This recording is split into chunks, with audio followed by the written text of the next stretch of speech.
Hello students, welcome to our channel Sahu classes. आज हम लोग नया चैप्टर स्टार्ट करने वाले हैं, accounting equation. Very simple chapter. जैसा कि इसके नाम से क्लियर होता है, it is related to equation और it is related to a mathematical calculation. It is a mathematical expression which shows that assets and liabilities are equal. Accounting equation एक तरह से हमें मैथमेटिकल एक्सप्रेशन की तरह मिलता है, जहाँ पर लेफ्ट साइड में एसेट्स और राइट साइड में लाइबिलिटीज और कैपिटल होता है।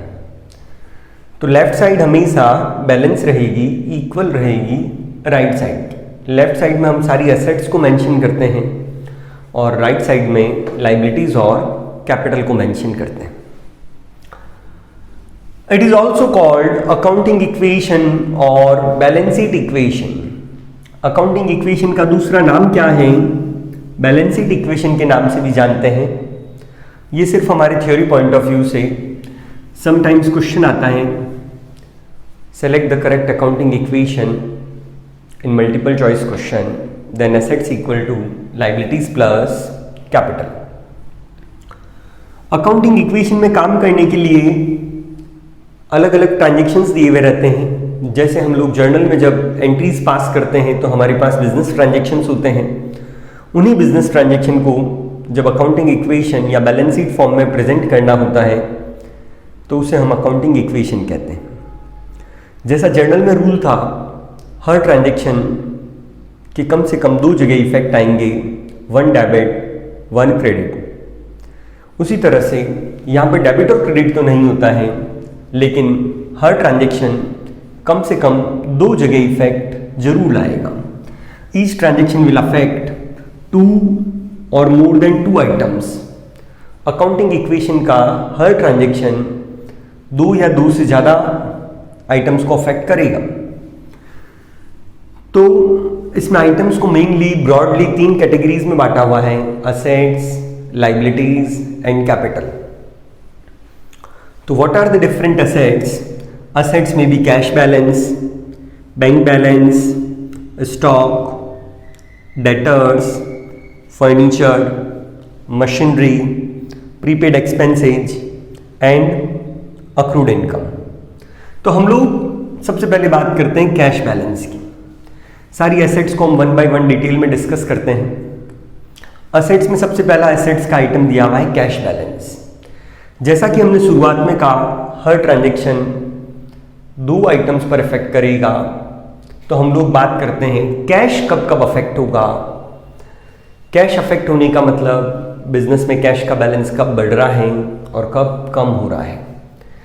जब हमारा कैश बैलेंस इंक्रीज होगा तो हम कैश में प्लस करेंगे, जब हमारा कैश बैलेंस डिक्रीज होगा तो कैश में से माइनस करेंगे। जरूरी नहीं है कि हर ट्रांजैक्शन में कैश बैलेंस का अफेक्ट हो। In case of cash balance increase होता है तो प्लस करिए, कैश बैलेंस डिक्रीज होता है तो माइनस करिए। Let's see some example. सबसे पहला हम एग्जांपल देखते हैं। Business started with cash. हमने कोई बिजनेस स्टार्ट किया और उसमें 1 लाख रुपीज़ का कैश इंट्रोड्यूस किया है। It will increase my cash balance. Okay. फिर हमने कहा हमने एक बैंक अकाउंट ओपन किया, ओपन द बैंक अकाउंट। तो मेरा कैश क्या हो जाएगा? कम हो जाएगा, क्योंकि मेरे कैश गोज आउट होगा और उसका सेकेंड इफेक्ट क्या होगा कि बैंक बैलेंस बढ़ रहा है। तो हर ट्रांजेक्शन कम से कम दो जगह पर इफेक्ट लाएगा या दो से ज़्यादा आइटम्स पर इफेक्ट लाएगा। Let's see once again, business started with cash, तो it will increase my cash। और जब बिजनेस में पैसा इंट्रोड्यूस करेंगे, it is known as capital. तो दो जगह इफेक्ट लाने की हमने बात कही। तो एक तो इफेक्ट किस में आया? कैश में। दूसरा इफेक्ट किस में आएगा? कैपिटल में। फिर हम लोगों ने कहा हमने एक बैंक अकाउंट ओपन किया, तो इससे मेरा बैंक बैलेंस इंक्रीज हो जाएगा, क्योंकि बैंक में बैलेंस बढ़ रहा है, इंक्रीज हो रहा है, और कैश डिक्रीज हो जाएगा। मीन्स जो सबसे पहला ट्रांजैक्शन था उस पर गौर करिएगा। एक इफेक्ट कहाँ पर आया था, एसेट्स में, और एक इफेक्ट आया था कैपिटल में। एक लेफ्ट साइड में इफेक्ट था, एक राइट साइड में इफेक्ट था, लेकिन इसका अगला जो ट्रांजेक्शन था उसमें भी इफेक्ट दो जगह पर आया है। इफेक्ट दो जगह किस किस जगह पर आया है, कैश डिक्रीज हुआ और बैंक बैलेंस इंक्रीज हुआ। इट मीन्स ओवरऑल समरी क्या हुई, हर ट्रांजेक्शन आपको दो आइटम्स, दो अकाउंट को अफेक्ट करेगा। अब हमें यह समझना है कि कौन सा आइटम का बैलेंस बढ़ रहा है, कौन सा आइटम का बैलेंस कम हो रहा है। यही हमारा इस चैप्टर का पूरा समरी है। तो कैश कब बढ़ेगा, when cash comes into business. Cash कम कब होगा, when cash goes out from business. Next assets है हमारे पास बैंक बैलेंस। बैंक बैलेंस कब बढ़ेगा, जब किसी भी वजह से बैंक अकाउंट में हमारा कैश डिपॉजिट होता है, चेक डिपॉजिट होता है, कोई भी ऐसी एक्टिविटी जिससे हमारे बैंक अकाउंट में अमाउंट इंक्रीज होता है तो बैंक में प्लस करेंगे, और हमारे बैंक अकाउंट में बैलेंस कम होता है, डिक्रीज होता है, विड्रॉ करते हैं तो बैंक में माइनस करेंगे। नेक्स्ट एसेट से हमारे पास स्टॉक। स्टॉक कब इंक्रीज होगा, कब डिक्रीज होगा।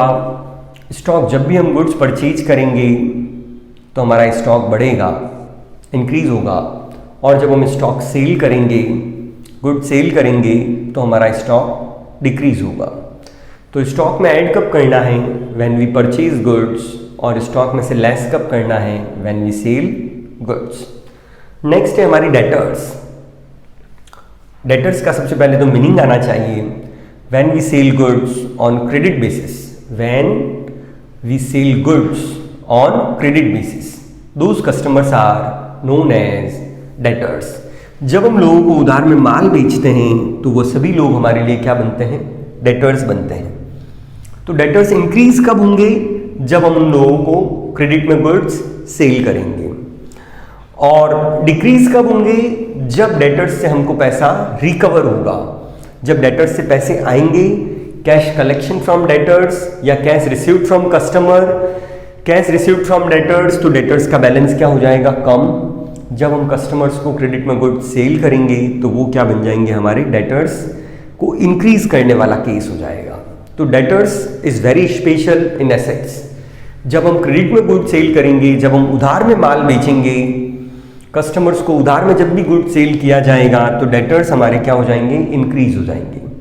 और जब उन कस्टमर्स से पैसा रिसीव हो जाएगा हमको तो हमारे डेटर्स डिक्रीज हो जाएंगे। नेक्स्ट है हमारे पास फर्नीचर। फर्नीचर अगर हम परचेज करते हैं तो हमारी एसेट्स इंक्रीज हो जाएगी, और फर्नीचर को अगर सेल करते हैं तो फर्नीचर क्या हो जाएगा, डिक्रीज हो जाएगा। जब हम किसी को परचेज करेंगे, कुछ कम सीन होगा बिजनेस में, तो पर्टिकुलर आइटम हमारे यहाँ इंक्रीज हो जाएगा। इन केस ऑफ हम कुछ सेल करते हैं या गोज आउट होता है तो वो आइटम हमारे यहाँ पर क्या हो जाएगा, डिक्रीज हो जाएगा।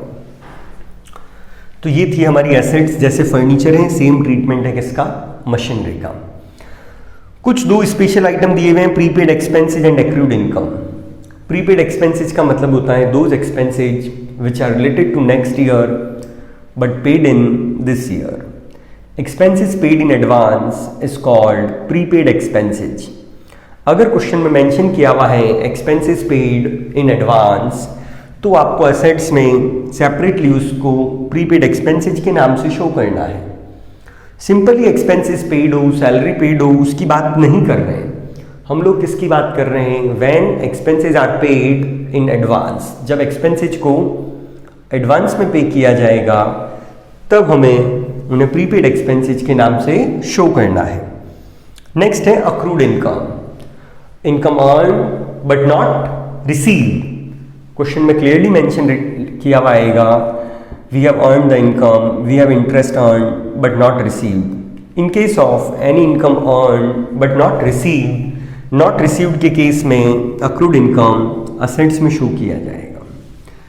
तो लेट्स रिवाइज।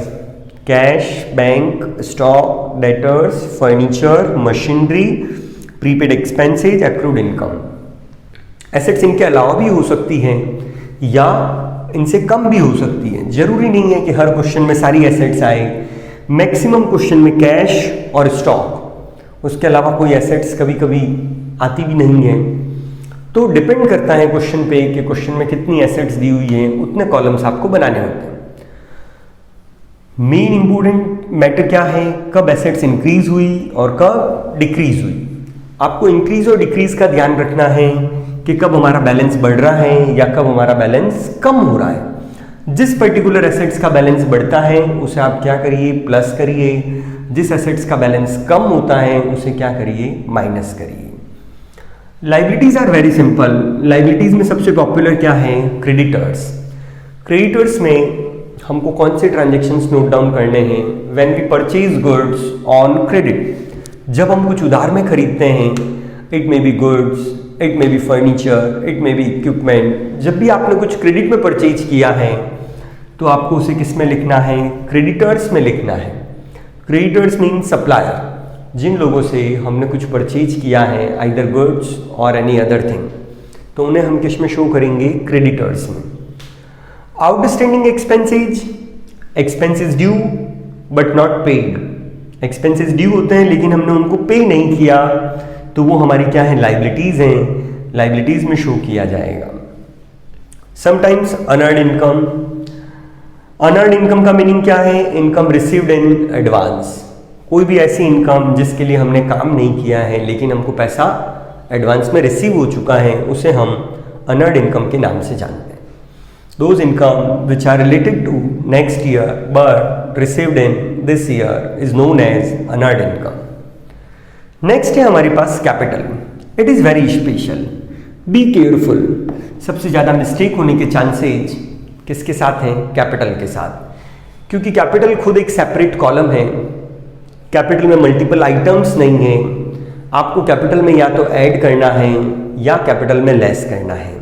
फर्क समझिए, कैपिटल का खुद का एक सेपरेट कॉलम रहता है, लेकिन लाइबिलिटीज में क्रेडिटर्स का अलग कॉलम रहेगा, आउटस्टैंडिंग एक्सपेंसेज के अलग कॉलम रहेंगे, अनअर्न्ड इनकम के अलग कॉलम्स रहेंगे। असेट्स के केस में भी सबके सेपरेट कॉलम रहेंगे, तभी हम सबका इंडिविजुअल बैलेंस फाइंड आउट कर पाते हैं। तो हम बात करते हैं कैपिटल की। कैपिटल किसको रिप्रेजेंट करता है, ओनर्स फंड। ओनर ने बिजनेस में कितने रुपए लगाए हैं उसको कौन रिप्रेजेंट करता है, कैपिटल। जब भी ओनर बिजनेस में कोई इन्वेस्टमेंट करेगा तो उसे हम कैपिटल में लिखेंगे। जैसे जनरली सभी क्वेश्चन में सबसे पहला transaction, business started with cash, business started with furniture and machinery. जब भी बिजनेस स्टार्टेड की बात करेगा we will put it in capital. अब बिजनेस के रनिंग में अगर आपने बिजनेस में और इन्वेस्टमेंट किया, कुछ और पैसे लगाए, तो उसे आप कहाँ लगेंगे, एडिशनल कैपिटल में। अगर आप बिजनेस से पर्सनल यूज के लिए, फैमिली यूज के लिए, अपने घर के लिए कुछ विड्रॉ करते हैं तो उसे आप कहाँ लिखेंगे, ड्राइंग्स में। मतलब अगर बिजनेस में और पैसे लगेंगे तो आप उसे क्या कहेंगे, एडिशनल कैपिटल। और बिजनेस से पैसा विड्रॉ करेंगे तो उसे हम लोग क्या कहेंगे, ड्राइंग्स। तो ये तो हमें सिंपल लगता है कि बिजनेस में और पैसा लगाएंगे तो ऑब्वियसली कैपिटल इंक्रीज होगी, और बिजनेस से पैसा विड्रॉ करेंगे तो क्या हो जाएगा, ड्राइंग्स हो जाएगा, और हमारी कैपिटल क्या हो जाएगी, डिक्लाइन हो जाएगी। Now two very special items, expenses and income. ध्यान रखिएगा, जब भी अकाउंटिंग इक्वेशन पढ़ते हैं एक्सपेंसेज और इनकम के कोई कॉलम्स नहीं बनाए जाते हैं। एक्सपेंसेज एंड इनकम्स के सेपरेट कोई भी कॉलम्स नहीं बनाए जाते हैं। Expenses and income are adjusted with capital. For example, salary paid, salary is a kind of expenses less from capital. Rent paid less from capital. Goods destroyed by fire, loss हुआ है हमको, less from capital. Next है हमारे पास income. अगर हमको कोई भी तरह की इनकम हो जाए, like commission received, interest received, rent received, तो ये सभी हमारे लिए क्या है, इनकम है। तो इनकम को क्या करेंगे, कैपिटल में प्लस करेंगे। तो इनकम और एक्सपेंसेज के लिए कोई कॉलम नहीं बनाया जाता है। इनकम और एक्सपेंसेज को कैपिटल के साथ एडजस्ट किया जाता है। तो capital is very important. Capital में क्या एड लेस करना है, कैपिटल में अगर हम एडिशनल कैपिटल ब्रॉट करते हैं तो कैपिटल में प्लस कर दिया जाएगा। अगर हम पर्सनल यूज के लिए रुपए या गुड्स विड्रॉ करते हैं तो उसे हम कैपिटल में से लेस कर देंगे। अगर हमको कोई एक्सपेंसेज या लॉसेज इनकर्ड हो रहे हैं तो उसे कैपिटल में से लेस कर देंगे। अगर हमको कोई इनकम या प्रॉफिट हो रहा है तो उसे हम कैपिटल में ऐड कर देंगे। तो ये इस तरह से अकाउंटिंग इक्वेशन का बेसिक सिस्टम। आप कोई भी ट्रांजैक्शन देखेंगे, हर ट्रांजैक्शन एटलीस्ट 2 जगह पर इफेक्ट करेगा। Let's see with some example. जैसे अभी हमने लास्ट क्या पढ़ा था, एक्सपेंसेज और इनकम, तो उसी के बारे में बात करते हैं। Salary paid is an expenses, तो एक इफेक्ट तो क्या आएगा, कैपिटल में से क्या करेंगे, लेस करेंगे। दूसरा इफेक्ट क्या आएगा कि सैलरी पे किया है तो क्या सोचना है, what comes in what goes out, nothing comes in and cash goes out, तो लेस फ्रॉम कैश। कोई भी ट्रांजैक्शन बिना 2 इफेक्ट से पहले अगर आपने कंप्लीट कर दिया तो आपकी अकाउंटिंग इक्वेशन मिसमैच हो जाएगी, उसका बैलेंस मैच नहीं करेगा। फॉर एग्जाम्पल, फर्नीचर परचेज्ड, हम लोगों ने फर्नीचर परचेज किया, it will increase my furniture, so add in furniture. Cash goes out, तो कैश में से क्या करेंगे, माइनस करेंगे।